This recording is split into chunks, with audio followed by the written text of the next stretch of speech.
여러분 안녕하세요. 지금부터 12주차 감사 명상에 대해서 공부하겠습니다. 아,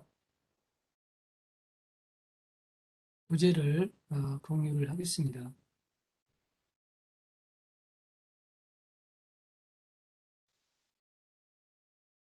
감사 명상이란 뭡니까? 어, 삶이 우리에게 주는 좋은 것들에 대해서 고마운 마음을 갖는 것이죠. 그리고 그것을 또 표현하는 것, 이게 또 중요하죠. 그런데 어, 내가 이 생명을 유지하는 데는 많은 사람들의 좋은 영향을 받고 생명을 유지할 수가 있습니다. 그래서 무엇이든 공부를 하든지 또는 최소한 이렇게 생명을 유지하더라도 다른 사람의 어떤 도움이 없이는 내가 유지할 수가 없죠. 또 사람뿐만 아니라 자연도 그렇습니다. 그리고 큰, 큰 혜택을 주는 것은 어떤 어, 표시가 없어요. 말이 없어요. 그죠? 큰 게 무엇일까요? 큰 것은 우리에게 주면서도 말이 없습니다. 어, 예를 들면 공기라든지, 그다음에 또 물이라든지, 그죠? 물론 이제 우리가 물을 수도를 상수도를 통해서 이렇게 공급하고 또 물을 또 생수를 사 먹기도 하지만 어, 이런 때가 그렇게 오래되지 않았죠. 여러분들은 지금 그런 시기에 살고 있지만 나의 경우 같은 경우 어릴 때는 샘이 있어가지고 샘에서 그냥 길러 먹기도 하고 그랬어요. 또 어떤 산에 가면 언제든지 산에 가서도 계곡물을 이렇게 떠먹기도 하고 그랬는데 지금은 이제 그런 환경이 아니죠. 그래서 그런 큰 것들, 이런 것들은 아무런 그런 말이 없이 우리한테 주고 있다는 것이죠. 근데 그런 거에 대해서 우리가 여러분들이 감사한 이제 그 감사함을 느껴본 적이 얼마나 있습니까? 아마도 조금 그런 사람도 있겠지만 이렇게 생각해 본 적도 있지만은 우리 살다 보면은 좀 생각을 못하고 지나칠 수가 있죠. 그래서 이제 감사 명상이 필요하죠. 그리고 또, 우리가 어떤 가족이나 가까운 인연이나 또 가깝지 않는 인연으로부터 어떤 도움이나 은혜나 혜택을 받으면서도 거기에 대해서 감사함을 느끼지 않고 그냥 당연하다 이런 식으로 받아들일 수 있잖아요. 그런 것은 좀 그 어떤 의미라든가 그런 것을 우리가 놓치고 사는 것이죠. 그래서 그거에 대해서 사는 것이 우리 살아가는데 굉장히 중요하다. 그래야지만 우리가 감사의 마음을 가질수록 우리에게 의의나 또는 은혜나 이렇게 베풀어준 분들이 또 굉장히 보람을 느끼고 더 좋은 일을 하고 싶어하는 그런 마음을 일으킬 수 있거든요. 그래서 사회가 점점 맑아지고 아름다워질 수 있도록 되겠지요. 그 다음에 보면은 교재를 보면은 도움을 받거나 은혜를 입어 마음이 차오르는 응답고 벅찬 감정을 표시하는 인사다.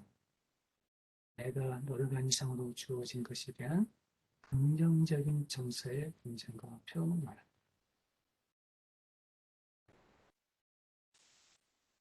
나 자신에게 감사하는 거죠. 누구나는 나 자신, 내가 노력한 이상으로 주어진 것이. 그리고 감사 현상은 우리를 보다 행복하게 해주고 삶을 더 소중하고 만족스럽게 여기도록 도와줍니다. 그렇죠? 이런 감사함을 마음을 가질수록 또 그런 좋은 에너지가 형성이 되기 때문에 또 그런 좋은 일들, 감사한 일들이 또 생깁니다. 그런데 거기에 대해서 참 그걸 감사하지 못하고 좀 불만을 가질 경우는 삶이 그렇게 좀 행복하지 못하겠죠. 참 불만의 상태로 남아있기 때문에. 그뿐만 아니라 감사 명상은 일종의 지혜 명상이 아닙니다. 지혜, 지혜 명상. 왜냐하면 우리가 감사하는 대상이나 사건에는 어느 특정한 개인이나 대상만이 아니라 이 세상에 뭐 수많은 인연과 자연들이 함께 각자의 역할을 충실해 온, 즉 연기적인 작용을 하는 결과라는 사실을 알게 되기 때문입니다. 이게 바로 지혜 명상이죠. 지혜 명상. 이 세상 수많은 인연과 자연들이 함께 각자의 역할을 충실하게 온, 즉 연기적인 작용을 한 결과라는 것이죠. 그래서 여러분들이 한 사람 한 사람이 존재하고 있는데 그것은 여러분들이 각자가 존재하게 된 그런 이유가, 할 수 있는 그 이유가 수많은 사람들이 어떤 역할을, 자연도 마찬가지고, 자연도 여러분들에게 아까 얘기했듯이 좋은 영향을 줬기 때문에 여러분들이 지금 존재하고 있다는 것이죠. 이런 것을 연결되어 있는 관계를 우리가 이해를 했을 때 지혜가 이제 생긴 것이죠. 지혜. 그래서 이게 지혜 명상이도 하다. 이렇게 의미하는 것입니다. 그럼 경전에는 어떻게 쓰여져 있는지 한번 보겠습니다. 경전에서는 모든 존재에 대해 차별 없이 감상과 은혜를 가져간다고 가르치고 있죠. 보살 성계경 있습니다. 모든 중생들을 부모, 형제, 처자, 권속처럼 생각하고 그들에게 받는 감사와 은혜로 은혜에 대해 수시로 찬탄하고 공양하라. 또 능력에 따라 의복과 음식, 필요로 하는 물건들을 베풀어주고 은혜를 알고 보답하는 마음을 가져라. 그렇죠.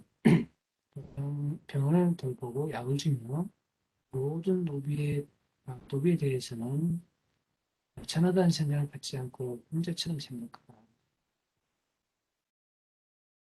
그렇게 넓게 어떤 좁은 시야로 가까운 인연들만 생각하지 말고 모든 중생들을 부모나 형제나 처자나 금성처럼 생각하라는 것이에요. 그리고 그들에게 감사와 은혜로 마음을 가져라. 또 마음에서 그치지 않고 사람들에게 베풀어 주라는 것입니다. 그래서 현대 사회는 계속 뭐 어떻습니까? 어떤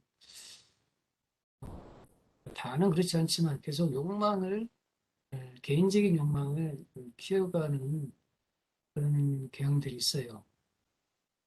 그러다 보니까 어, 빈익빈, 부익부 이런 현상이 생긴 것이죠. 그래서 이 보살 생계경에서 보는 것처럼 이렇게 부모나 형제나 처자나 본성들처럼 생각하고 어, 내가 지금 현재 형성된 그런 재산이나 명예나 이런 것들이 다 어떻게 생성되는가 그것을 이해를 하고 그것을 돌려주는 환원하는 그런 그 마음을 가져야 된다는 것입니다. 결국 그래서 재산이 형성이 됐다. 그러면 그게 바로 어디서 형성된 것인가요? 자기 혼자 그 형성할 수 있을까요? 어떤 그 사회 속에서 형성된 거잖아요. 내가 그 재산을 형성하기까지 물론 나의 개인적인 노력이 많이 들었겠지만 노력을 했겠지만 어떤 관계 속에서 형성됐다는 것이죠. 그러니까 당연히 사회로 다시 환원이 돼야 된다. 그런 생각을 가져야 되는 것이 이제 조금 더 성숙한 그런 성숙한 사회 시대 또 시대 사람들이 가져야 할 그런 마음이 아닐까 이렇게 생각할 수 있는 것이죠. 그럼 증이라는 게 보면 내가 고마움을 베푼 사람에게는 아무리 멀리 떨어져 있다 하더라도 반드시 그 은혜를 베풀 것을 강조합니다. 은혜를 잊으면 안 되겠죠. 항상 생각하고 또 실질적으로 갚는 행동을 해야 되겠죠. 은혜를 갚을 줄 아는 사람은 공경할 만하다. 그런 사람은 작은 은혜도 잊지 않는데 큰 은혜는 어떻게 했는가. 그런 사람은 비록 천리만리를 떨어져 있다 하더라도 내게 있던 것과 다름없다. 왜냐하면 나는 항상 그를 찬탄하기 때문이다. 그러나 반대로 큰 은혜도 갚을 줄 모르는 사람은 작은 은혜야 어떻게 생각하겠는가. 그런 사람은 나와 아무리 가까이 있어도 멀리 있는 것 같다. 나는 은혜에 갚을 줄 모르는 사람을 칭찬하지 않기 때문이다. 그러므로 모두 항상 은혜를 갚으려고 해야 한다. 그렇죠? 그런데 가끔 우리들의 마음을 안타깝게 하는 그런 뉴스들이 가끔 나와요. 참 정말 소중한 인연들을 이렇게 소중하게 여길지 모르고 또 은혜를 갚으려고 하지 않고 그런 큰일들을 저지르는 경우도 우리는 가끔 볼 수 있는데 그래서는 안 되겠죠.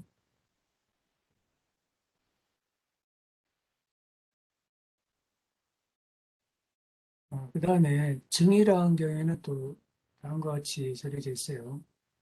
주님께서는 반드시 은혜를 입었으면 갚아야 한다 하시며 그 중에서도 부모님의 은혜를 갚은 것은 때가 있으니 그 시기를 놓치지 말라고 등록하셨던 거예요. 이 세상에서 아버지와 어머니 두 사람이 이런 아무리 착한 일을 많이 하더라도 은혜를 갚을 수 없다. 수행자들이여 어떤 사람이 왼쪽 어깨에 아버지를 모시고 오른쪽 어깨에 어머니를 모시고 천년 만년 의복과 음식과 평상과 칭의와 의약을 풍족하게 공양하고 그 부모가 어깨 위에 오줌 똥을 두더라도 자식은 그 은혜를 갚지 못할 것이다. 참 절절한 그런 말씀이죠. 그대들은 알아야 한다. 부모의 은혜는 지중하다. 우리를 안아주고 길러주고 때때로 어설퍼주기를 쉬지 않는 까닭에 우리는 해와다를 보게 된 것이다. 그래서 그 은혜를 다급기 어렵다고 한다. 그러므로 부모에게 공양하고 불순하되 그 시기를 놓치지 말아라. 그만큼 우리가 참 이 구절을 보면 에, 어떤 생각이 드나요? 정말 우리가 은혜를 부모님 은혜를 생각하고 살아왔는지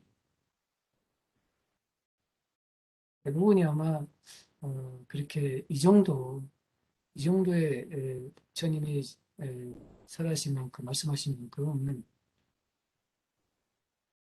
부모님 은혜에 대해서 어, 실감하지 못했을 거라 생각합니다. 근데 제 말씀을 이렇게 여러분들이 한번 들어보니까 예, 정말 몰랐구나. 부모님의 은혜를 정말 몰랐구나 하는 생각이 들죠. 다음에 보겠습니다. 이것으로 있음으로써 저것이 있고 이것이 일어남으로써 저것이 일어나고 이것이 없음으로써 저것이 없고 이것이 멸함으로써 저것이 멸한다. 이게 이제 연기법이란 것이죠. 연기법. 인연으로 일어나고 또 인연으로 멸하는 것이에요. 그러니까 여러분도 결국은 연기적인 존재거든요. 인연으로 여러분이 존재하는 것이에요. 인연이 닿으면 우리는 저 인생을 마치는 것이죠. 그리고 또 생존에 살아가는 동안에도 인연으로 내 생명을 유지하는 것입니다. 어떤 사람 보이진 직접 우리가 체감할 수는 없어도 인연이 없을 때는 우리는 생존할 수가 없는 것이죠. 내가 살아갈 수 있는 그런 인연이 없을 때. 그래서 인연이 소중하죠. 가 있는 나와 연결된 모든 존재들, 이런 존재들이 굉장히 소중하다는 것이죠. 경전을 통해 살펴보았듯이 우리는 부모님의 은혜를 들어가여 세상의 모든 인연의 은혜와 배품을 통해 살아갑니다. 그것이 세상에서 홀로 독립적으로 존재하는 것이 아닌 우리는 모두 상호 우선적인 관계에서 서로 직접 간접적으로 영향을 주고받는 연기적인 관계 속에 살고 있다는 것이죠. 그래서 감사의 말씀 바로 부처님의 연기법에 대한 이치를 실제로 체험할 수 있게 안내해준다는 것이죠. 그래서 연기법에 대해서 우리가 이해하고 어, 깨친다면 세상에 감사할 일들이 넘쳐나요. 그래서 여러분들이 명상을 하게 되면 이런 그 연기적인 그런 생각을 하게 됩니다. 명상을 안 했을 때는 바쁜 일상 속에서 살다 보니까 놓쳐요. 져버리죠. 그런데 명상을 하게 되면 생각이 깊어지고 세세한 것들도 우리가 관찰하게 되고 발견할 수 있으니까 정말 소중하고 이렇게 생각하게 되고 또 감사하다 이렇게 자각하게 된다는 것입니다. 그럼 어떻습니까?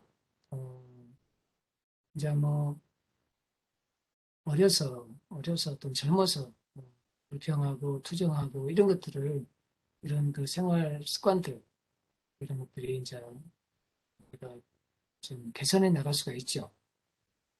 작은 일부터 시작해 감사한 마음을 가짐으로써 대인 관계나 자연과의 관계에서 더욱 수용적이 되고 마음이 행복해집니다.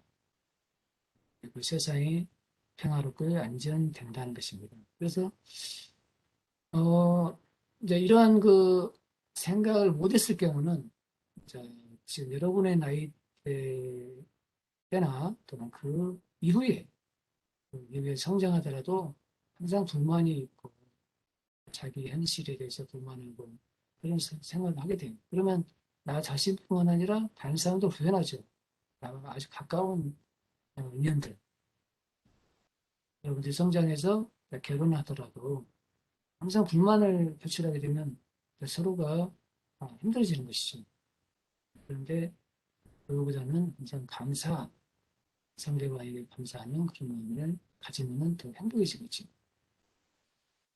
자, 그 다음에 긍정어치 감사 명상의 효과. 응? 어떠한 효과가 있을까요?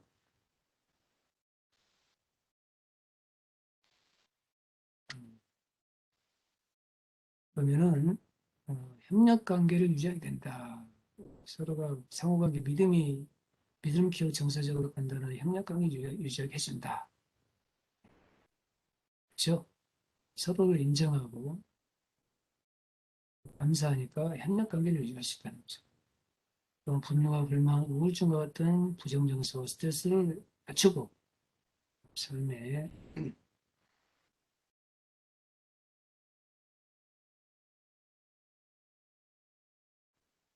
대한 만족도를 낮춰준다. 이런 효과가 있다는 거죠. 그다음에 행복감, 자존감을 향상시키고 수면의 질과 양이 좋아진다. 그리고 우리 안에 사랑과 친절의 긍정적인 정서가 증가시켜주고 부정적인 정서, 타인을 향한 부정적인 정서를 줄여준다. 상대방의 고통이 줄어들기 바라는 그런 자비의 마음으로 이어진다. 마음이 넓어지는 것이죠. 이런 마음은 이제 타인에 대한 공감, 용서, 이타적인 행동으로 나타납니다. 그래서 감사하는 마음은 우리의 삶에 만족도, 행복감을 증가시켜준다. 그런 내용이에요. 그래서 연구 결과가 있는데, 어, 감사한 마음을 충분히 경험한 사람일수록 더 행복하고 삶에 대한 만족도를 느낀다. 이렇게 있다는 것입니다. 그래서 감사한 마음을 느낀 사람이 타인을 도울 가능성이 더 크다. 그래서 감사가 개인적인 행복을 넘어서 우리 사회가 보다 협력적인 인간관계, 협력적인 사회를 진화하는 데 중요한 역할을 하고 보인다. 이런 내용이죠. 스트레스를 감소시키고 뇌의 신체 건강을 증진한다. 이런 그걸 있다. 그러면 또 이런 다른 분들이 그 어떤 말을 또 했나 보죠. 유명 인사들이 어떤 말을 했는가 보겠습니다. 타인에게 도움을 받거나 은혜를 입게 되면 고마운 감정을 느껴 자신도 남을 돕고 싶어하는 마음이 생기게 됩니다. 이러한 감사의 마음은 타인과 좋은 상관관계를 맺는 데 중요한 요소를 작용할 뿐만 아니라 자신의 뇌와 몸에도 매우 긍정적인 영향을 끼치게 된다. 조한나 메시라는 분, 액티브 복수 가운데 있는 말이 그렇게 해요. 그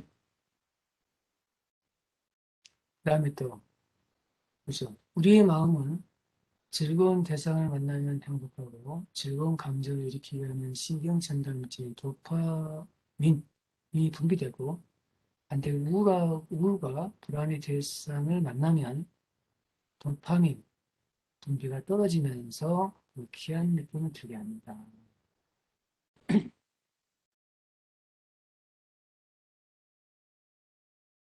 네, 그래서 에,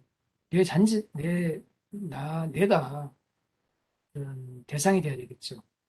행복하고 그냥 즐겁고 감사한 그런 마음을 가진 존재가 돼야 되겠죠. 그래서 상대방에게 도파민이 분비될 수 있는 그런 존재가 돼야 되겠죠. 그래서 상대방이 나를 보면은 좋아하게 되고 기뻐지고 즐거워지고 스트레스가 날려가는 해소가 되는 그런 존재가 돼야 되겠죠. 붓다 브레이라는 그런 책에 릭 헨슨의 글입니다. 다음 보겠습니다. 우리는 옥수수, 콩, 호박, 바람, 태양 등 우리 생명을 지탱해주도록 해주는 많은 것들에게 인사를 하고 고마워합니다. 사람들이 이들에게 존경과 감사를 표시하지 않는다면 모든 생명을 파괴되고 이 땅에서 인류의 삶도 끝나게 될 것입니다. 자연이죠, 자연. 자연을 우리가 보호하지 않으면 자연에서 우리가 생명을 유지하는 것을 다 하지 않습니까? 우리가 살아가는 것은 다 자연 속에 있어요. 그죠? 그런데 그것을 보호하지 않는다면 어떻게 되겠습니까? 우리의 삶의 터전을 훼손하는 거죠. 그래서 어떻게 보면 이 코로나 우리가 지금 현재 고통과 불편을 겪고 있는 코로나도 결국은 우리가 인간들이 자초한 것이 아닌가 이렇게도 볼 수 있는 것이죠. 어떤 기후 변화라든지 뭔가를 자연의 질서를 어겼기 때문에 병이 생겼을 것이다. 이렇게 볼 수 있죠. 그다음에 이제 이건 몸에 감사하기가 나오는데 몸에 대해 감사하기 몸에 대해서 이거는 이제 여러분들이 교재를 한번 보시고 한번은 해보기 바랍니다. 내 몸에 대해서. 어, 내 몸이라는 것은 젊을 때는 혈기가 왕성하니까 함부로 막 다룰 가능성이 있어요. 근데 요즘에는 여러분 단체적으로 운동을 할 기회가 적죠. 예를 들어서 뭐 축구 경기를 한다거나 단체로 농구 경기를 한다거나 야구 경기를 한다거나 단체로 경기를 할 기회가 적을 것 같아요. 그런데 코로나가 없고 그럴 때는 이제 여러분들이 어떤 상황에 따라서 운동을 할 수 있는데, 그러다 보면 이제 과격하게 하다 보면 내 몸을 무리하게 할 수가 있어요. 그럼 어떻습니까? 그러면은 반드시 이 흔적이 남죠. 내가 무리하게 몸을 사용했다. 어떤 힘에 부치게, 힘을 넘어서, 어, 어떤 힘을 넘어서 사용했을 때는, 그리고 또 불균형적으로 사용했을 때는 반드시 그에 대한 그런 어, 흔적이 몸에 남습니다. 그래가지고 그게 반복적으로 이루어졌을 때는 나중에 이제 조금 안 좋아요. 여러분들. 그러니까 균형적으로 몸을 쓰더라도 균형이 맞게 내가 왼쪽으로 많이 쓴다. 그러면 의도적으로 오른쪽을 또 써보고 오른쪽을 또 많이 썼을 때 왼쪽을 좀 의도적으로 써보고 이렇게 균형적으로 몸을 써보는 게 좋습니다. 그래서 우리가 참고적으로 그리고 그다음에 저 몸이 이 통증이 생기셨어요. 그건 뭐예요? 통증이 생기는 것은 몸이 여러분에게 보내주는 신호입니다. 신호. 그만하세요. 그만하세요. 그죠? 뭔가 조금 신호를 보내는 거죠. 그만하라고. 그거를 무시하고 계속 했을 때는, 자, 아프게 되는 거죠. 이런 것을 우리가 잘 포착해서, 이렇게 몸을 쓸 줄 알아야 되고요. 그 다음에 자기 몸에 대해서 이제 하나하나 감사하는 그런 마음을 이렇게 전해보는 것. 이것이 바로 지금 여기 설명하는 몸에 대한 그 명상, 감사하는 명상입니다. 이렇게 한번 해보시고요. 그 한번 이 명상 교재대로 그대로 한번 해보기를 바랍니다.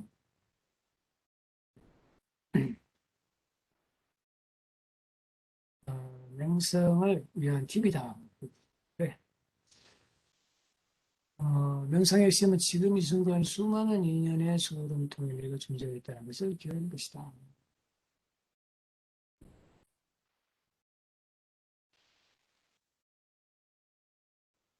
이것도, 음, 이것도 이제 여러분들이 한번 보시기 바랍니다.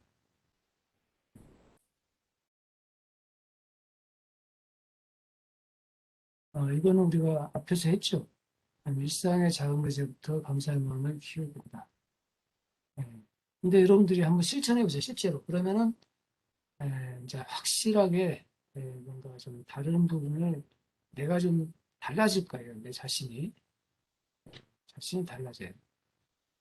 근데 안 하면은 무심결에 다 지나치는 그런 생활을 하게 되는 거죠. 평소에는 당연하게 느껴졌던 주변의 사소한 부분에 감사함을 느끼고 있어요. 그래서 감사의 또 대상은 뭐, 굉장히 많죠. 어, 굉장히 많아요. 내 가까운 가족에서부터 가족 한 사람 한 사람, 어떠한 점이 나의 감사한가 이렇게 생각해 보면 다 떠오를 거예요. 네. 그리고 내가 굉장히 또, 어, 가족 가운데서 조금 막 마음이 안 맞는 그런 부분도 있는데 또 반대로 생각하면 얼마나 나한테 좋은 그런 혜택을 주고 또 베풀어주고 호의를 베풀어주고 이런 걸 모르고 있는 거죠. 그렇지만 그 부분을 내가 생각하지 않고 약간 불편한 부분을 많이 생각하다 보면 제가 불편한 부분만 생각하게 되는 거죠. 그리고 뭐, 가족의 어떤 가까운 인연부터 해서 또한 일상생활 중에 또는 뭐 나에게 뭐 택배를 갖다 준 사람이라든지 대중교통 운전사라든지 또는 학교에 가면 또 청소를 해주는 분들, 교직원 그런 분들까지 어떻게 보면 감사하는 분들이죠. 나를 대신해서 다 해주니까. 내가 혼자라고 생각해 보세요. 내가 혼자라고 생각하면 내가 다 해야 되는 거죠. 식당에서 뭐 먹을 먹을 때도. 그러니까 그런 것을 우리가 하나씩 좀 깨우치는 그런 시간을 가져보는 게 좋겠죠. 그 다음에 중요한 것은 또 나예요. 내가 없으면 세상도 없는 거죠. 근데 나를 소중하게 여기는 사람이 있는가 하면 나를 또 하찮게 여기는 사람이 있어요. 그런데 나라는 존재는 우리가 자연명상 시간에 한 번쯤 배웠을 겁니다. 물성, 어, 물성이라고 들어봤을 거예요. 물성. 그게 뭐죠? 부처의 성품이에요. 부처의 성품. 나에게도 불성이 있다. 부처의 성품이 있다. 즉, 부처가 될 부처가 될 그런 성품이 있다는 것이죠. 부처. 그런데 내가 그 성품을 보지를 못하는 것이죠. 보지를 못해. 그리고 또 개발을 못했달까요? 부처를 완성하지 못했다는 것이 있는데, 그거를 발견하고, 어, 계속 수행을 했을 때는 개발이 돼가지고 부처가 되는데, 못했다는 것입니다. 그래서, 어, 그러다 보니까 나에 대해서 나의 소중함을 잊고 사는 거죠. 그러니까 이제 나 자신에게도 감사의 마음을 이제 가져보는 거예요. 그래서 그렇게 함으로써 진정한 나의 어떤 가치, 소중함, 이것을 실제로 느껴보는 것이죠.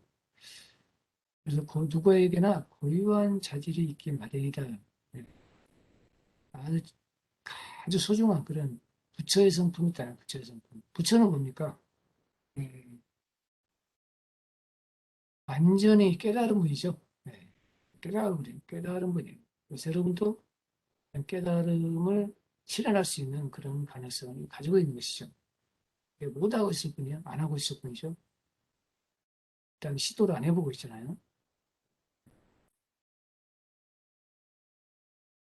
근데 그거를 모르고 현재 어떤 내 부족한 점, 내가 조금 다른 사람에 비해서 조금 미흡한 점, 이런 점에다가 생각을 하다 보면 내 자신에 대해서 감사할 줄 모르는 것이죠. 그렇지가 않다. 현재 나의 상황과 나의 능력과 나의 자질에 상관없이 여러분들은 정말로 부처님과 같이 좀 시급히 좀 깨달음을 실현하는 그분의 어떤 마음과 똑같은 이런 본성을 가지고 있다는 거예요. 그래서 이런 좋은 자질을 가질수록 그 주민들에게 감사한 마음을 보내봅니다. 이렇게 했는데 그거를 우리가 어, 인식하는 거 이게 중요하겠죠. 이게 불성이 있다. 내가 어떠한 어려움과 안 좋은 환경이나 음, 그 마음적으로 굉장히 고통스러운 환경 속에서도 본적인 나의 본성은 아무런 변화가 없고 단지 그런 번뇌들, 내가 지금 힘드는 그 번뇌들이 그 참된 성품, 행복하고 기쁘고 고요한 그 성품을 다 가려막고 또 덮고 있다는 것. 그것이 지배하고 있다는 것은 그 좋지 않은 상황이나 불편한 마음들이 저의 성품을 가리고 있다는 거죠. 그래서 언제든지 그 가리고 있는 것만 그 제거가 되면 정말 행복하고 기쁘고 평온한 그런 마음이 다시 언제든지 발현될 수 있는 그런 차지력을 다 가지고 있다는 것입니다. 그걸 우리가 알았을 때 지금까지 이렇게 살아온 그 나 자신에 대해서 힘들면 힘든 대로 그 얼마나 지금 잘 이겨내고 있는가 감사할 수 있는 것이죠. 그리고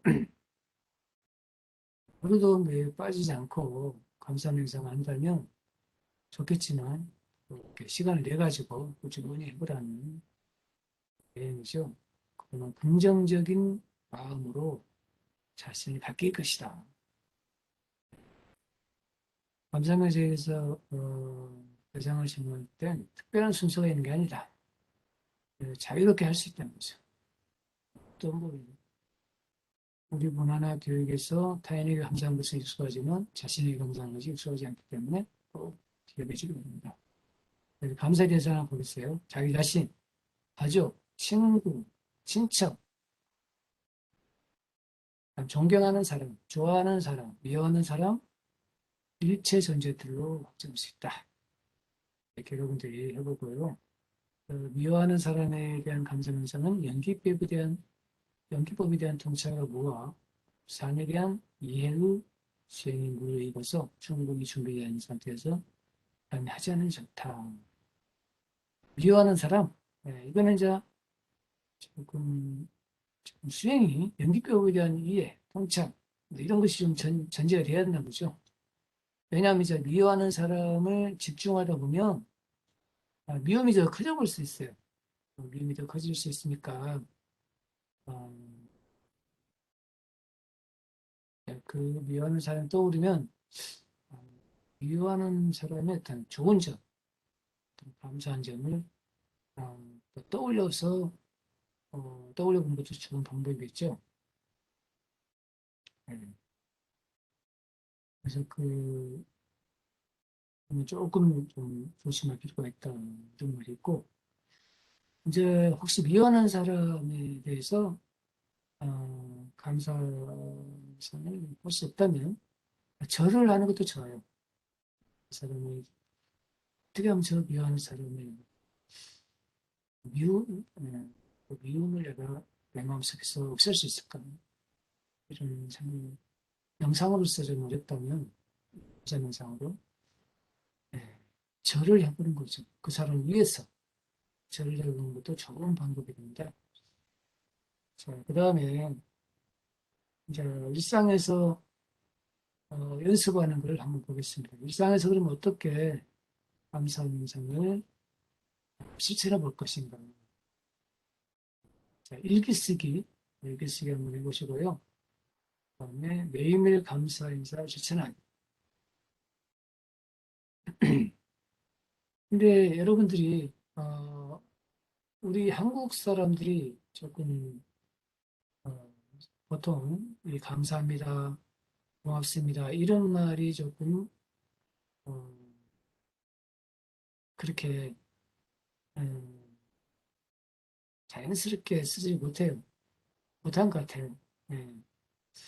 그래서 이런 말을 굉장히 좀 우리가 조그마한 호의나 친절이나 이런 거에 대해서도 감사합니다, 고맙습니다 이런 말을 하면 좋을 것 같아요. 가족 간에도 마찬가지고 더 친구가 아니라 더 가까운 사람일수록 더 필요한 것 같습니다. 여러분들이 그런 거는 실천해 보기 바랍니다. 말로 표현하는 거죠. 근데 나는 마음속으로 충분히 하고 있는데 표현하지 않으면 또 상대방이 또 당장 전해지지 않을 수 있잖아요. 그러니까 직접 그때 감사합니다, 감사합니다, 고맙습니다 이렇게 마음을 표현하는 게 좋겠죠. 나누는 기쁨으로 행복은 배로 누릴 것이다. 자, 이렇게 여러분들 일상생활 속에서 감사의 영상을 실천해 보기 바랍니다. 이상으로 수업을 마치겠습니다.